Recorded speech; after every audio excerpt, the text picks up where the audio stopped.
നിങ്ങൾ കേൾക്കുന്ന ദൂതിൻ്റെ വലിപ്പമാണ് നിങ്ങളുടെ വലിപ്പം. നിങ്ങളോട് ഇടപെടുന്ന വചനത്തിൻ്റെ വലിപ്പമാണ് നിങ്ങളുടെ വലിപ്പം. ആ മനുഷ്യൻ ഇങ്ങനെ പ്രാർത്ഥിക്കുകയാണ്, കർത്താവേ അത്ഭുതങ്ങൾ നടക്കണമേ, അത്ഭുതങ്ങൾ നടക്കണമേ. അപ്പോൾ നിങ്ങൾ സ്തുതിച്ചോണം, അന്ന് ഏറ്റവും കരുത്തുള്ള ഒരു ഭരണാധികാരി നിൽക്കുകയാണ്.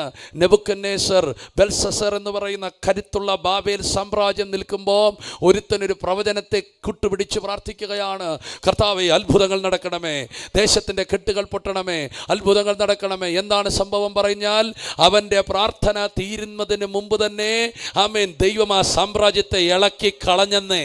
സാമ്രാജ്യത്തെ ഇളക്കി കളഞ്ഞൊരു പ്രാർത്ഥന മനുഷ്യൻ. 1-ാം അധ്യായത്തിൽ ഇങ്ങനെയാണ് എഴുതിയിരിക്കുന്നത്. 1-ാം അധ്യായത്തിൻ്റെ ലാസ്റ്റ് വാക്ക് ഇങ്ങനെയാണ് പറഞ്ഞിരിക്കുന്നത്, കോരേശിൻ്റെ 1-ാം ആണ്ട് വരെയും ദാനിയേൽ ജീവിച്ചിരുന്നു. കോരശാരാണെന്ന് യെശയ്യാ പ്രവാചകൻ പറഞ്ഞിരിക്കുന്നു. കോരേശൻ്റെ അഭിഷക്തൻ, അവൻ എൻ്റെ ഇഷ്ടമൊക്കെയും നിവർത്തിക്കും.